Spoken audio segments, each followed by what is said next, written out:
The best day I've had in Kentucky, I spent underground. The second best, I spent on top of a stone arch in a forest. Not a horse or a bottle of bourbon in either one. Both are here, and I'll get to them. But the part every Kentucky guide skips is the ground itself. The whole state sits on a bed of limestone, and water is eating caves and rivers and arches straight into it. That's the Kentucky nobody plans for, and it's the one worth planning around. First thing to know, this is a driving state, and a long one. The good stuff doesn't sit in one walkable city. It clusters in three pockets that are hours apart. There's the Central Belt, where the bourbon and the horses live, running through Louisville, Bardstown, Frankfort, and Lexington. Off to the east are the mountains, where the gorge and the waterfalls are.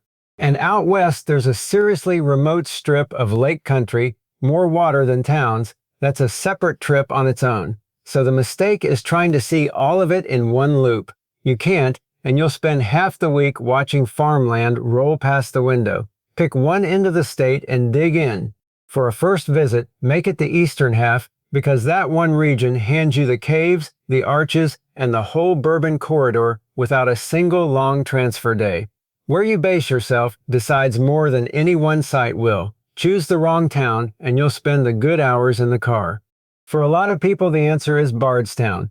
It calls itself the bourbon capital, and the map really works from there. Jim Beam is 15 minutes out, Mammoth Cave is about an hour, Lexington and Frankfort are each about an hour the other way.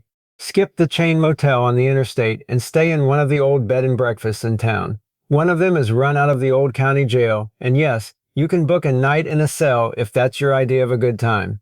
There's another reason Bardstown earns it.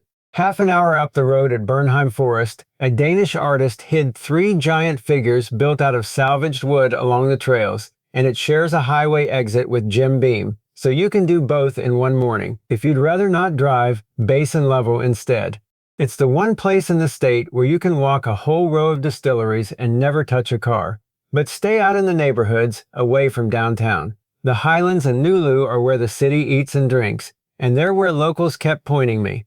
Lovell also quietly hands you some of the best afternoons in the state. Cave Hill, a Victorian cemetery that's really an arboretum with headstones and a painted green line leading you to Muhammad Ali's grave. The Big Four Bridge you can walk clean across the Ohio River into Indiana, and Waverly Hills, an abandoned tuberculosis hospital that runs history tours by day and paranormal tours after dark. For the gorge, base in Slade, a scatter of cabins right at the mouth of Red River Gorge that puts you 10 minutes from most of what you came for.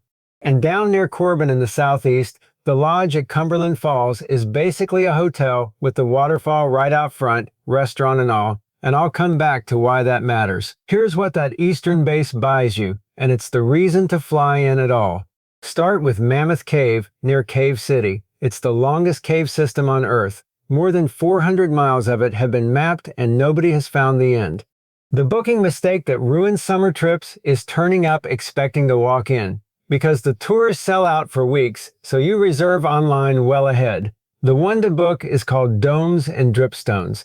It drops you down a staircase into a sinkhole, runs you through the big chambers, and finishes at a wall of orange flowstone called Frozen Niagara that looks exactly like a waterfall someone froze halfway down.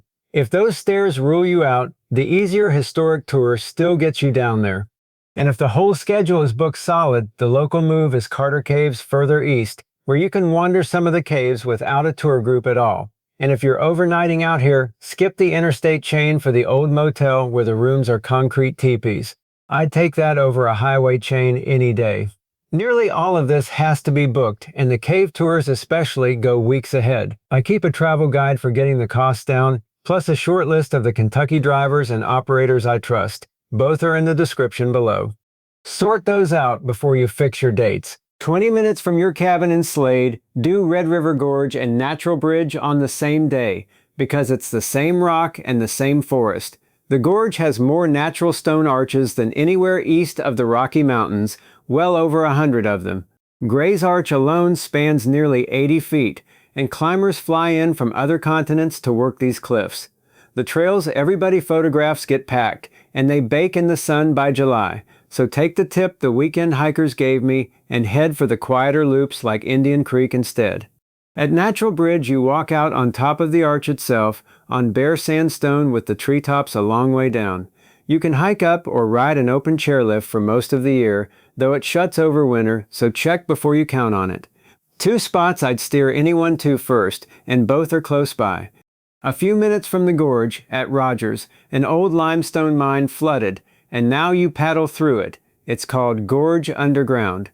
They light the water from below so it glows an unreal green, and some of the kayaks have clear bottoms, so you're floating over a lit-up room and looking down into it. A mine holds its temperature, so on a July afternoon it's cooler down there than the parking lot. And under Lovell there's a 100-acre worked-out mine called Mega Cavern where you ride the only fully underground zip line anywhere, 6 lines strung out over the drops. Half an hour from Mammoth Cave, over in Bowling Green, that same limestone opened a sinkhole under the National Corvette Museum back in 2014 and swallowed 8 cars off the showroom floor. They left some of the wrecks where they landed. The same town runs the only underground boat tour in the state, at Lost River Cave, which is one more way out of the July heat. Then there's the one you build an evening around. Cumberland Falls, down near Corbin, is the only place in the Western Hemisphere where you can reliably catch a moonbow, a faint silver rainbow thrown up out of the spray by a full moon instead of the sun. The state park publishes the nights every year, and the good viewing lands late, somewhere between about 10 at night and 2 in the morning. That's why the lodge out front matters so much. You stay the night, eat there, and walk down to the water in the dark, and by daylight the Eagle Falls Trail gives you the best angle on the falls, barely 2 miles, and slick after rain. Keep going another hour into that far corner, a different place entirely, and the switchback road up to the pinnacle overlook at Cumberland Gap puts 3 states in front of you at once, with the valley below often filled edge to edge with cloud at sunrise. But the moonbow is the reason you came down here. It was the strangest, best thing I did in the whole state, and I almost skipped it because it meant rearranging a whole day around one rainbow. That's the Kentucky nobody sells you. The one everybody does is bourbon, and it does not go the way the brochures promise. The Kentucky Bourbon Trail is an official list of 68 distilleries, and the real problem with it is that they're largely the same visit. The grain, the still, the warehouse where the barrels sit for years, a tasting at the end. I got bored partway through the 3rd one, and I like bourbon. By the 4th, the tour teaches you nothing new. So do one full tour for the story, then spend the rest of your time on tastings, and cap it at 2 distilleries a day. The other thing the trail gets wrong is which distilleries. The famous names run the slickest, most crowded tours, and they blur together fast. The people who actually love this stuff will steer you to the small operations out in the country, like Whiskey Thief, where you pull your own pour straight from the barrel and the guide has time to talk to you. Chase those. 2 facts save you real money and real trouble here. First, one of the biggest names on the list gives it all away. Buffalo Trace, over in Frankfort, runs its tours and its tasting for free, which is close to unheard of in a state where bourbon has gotten expensive. You do have to work the booking. Slots open on the website on Wednesday mornings, and they're gone within minutes, so set an alarm or line up early for the handful of walk-up spots. Second, and this is the one that quietly wrecks trips, you cannot drive yourself between distilleries and drink at them.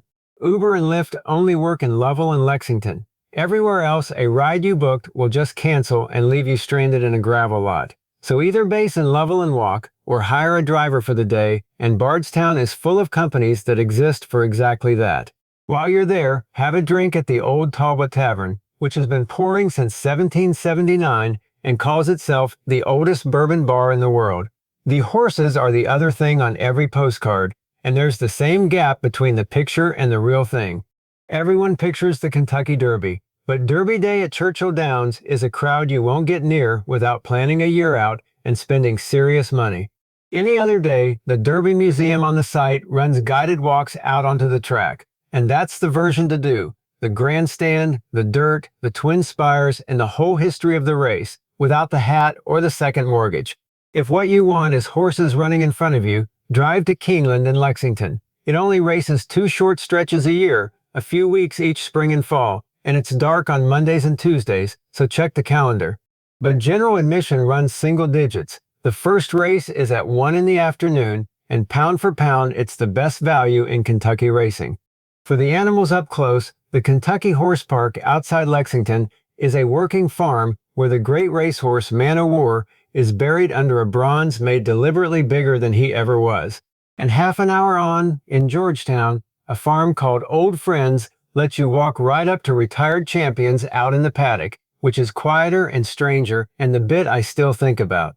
If the guide's earning its keep so far, a quick like tells YouTube to put it in front of the next person typing Kentucky into that search bar, then straight back to it. None of this works if you land in the wrong month, so let's talk timing, because Kentucky seasons swing hard.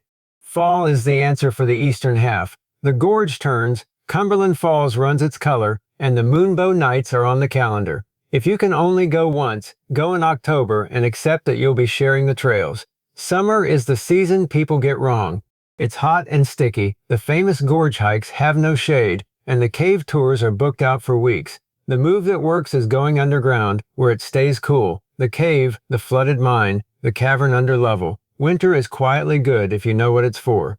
The state park lodges get their fireplaces going, the horse park strings up a drive-through show called Southern Lights, and Mega Cavern hangs the whole mine with something like 7 million bulbs and lets you drive your own car through it. One warning that's recent rather than seasonal. Eastern Kentucky took bad flooding in 2025, and some roads and parks are still recovering. So check that a trail or a park is open before you build a day around it, and a small one that trips people up constantly. A lot of local businesses close on Mondays, so if your one free day is a Monday, plan around it. Got caught by that myself once, stuck outside a locked door with a whole free afternoon and nowhere to spend it. Since we're on the subject of what waste a day, let me save you a few. On the road to Mammoth Cave, you'll pass billboards for Dinosaur World, and the kids will start on you. It's fine for 45 minutes if you've got small children, but the complaint that keeps coming back is that it feels dated and the rides cost extra on top of admission. I wouldn't give it an afternoon when the longest cave on earth is 10 minutes up the road. Up north near Williamstown, there's the Ark Encounter, a full-size wooden Noah's Ark sitting in a green field, and standing next to it is genuinely startling whatever you make of the story behind it. But know the number before you commit to the drive. Adult tickets start in the mid-50s and climb on busy days. Parking is on top of that, so go in clear-eyed. One more that catches people out. An hour south of Lovell is the memorial where Abraham Lincoln was born, and there's a log cabin inside it. Plenty of people walk in believing it's the actual cabin he was born in. It isn't. The Park Service calls it the symbolic birth cabin, and the logs mostly date to the 1840s, decades after he was born. Worth the stop anyway, but I'd sooner know that at the bottom of the steps than feel cheated at the top. So where does the money go instead? Into the food. Every search engine hands you the hot brown, an open-faced turkey plate under a thick cheese sauce that a chef at the Brown Hotel in Lovell invented back in 1926. Have one, once, at the Brown Hotel for the history. Then stop eating like a tourist. Ask anyone who lives in Lovell what to eat, and they don't reach for the hot brown. They get loud about the Highlands, New Lou, Bardstown Road, the parts of town that fill up on a Friday night. Please and thank you does a chocolate chip cookie people drive across town for. Out near Bardstown, the burger at Willett gets called one of the best in the state, and you'll want a reservation. And if you're spending a day at Red River Gorge, everybody ends up at Miguel's Pizza, the scruffy climber joint at the mouth of the canyon that's been feeding people off the rock for decades. The one thing to let go of is the fried chicken. Kentuckians are tired of being reduced to a bucket, and they'll send you to the local Mexican places and the corner diners every time. So here's how I'd spend a first week. It's a driving state, and that's the one thing to make peace with before you come. Stay east. A few nights around Slade gets you the gorge, the arch, and the flooded mine. A few more in Bardstown gets you the cave, the bourbon done right, and Lincoln's birthplace on the way through. Paducah and the lake country out west are a real trip of their own, so save them for next time. Go in the fall if you can, when the gorge turns and the moonbow nights are printed on the calendar. And whatever else you book, give a couple of your best days to the ground itself and let the gift shops wait. Come for the whiskey. I did. I just haven't stopped thinking about the limestone since I got home.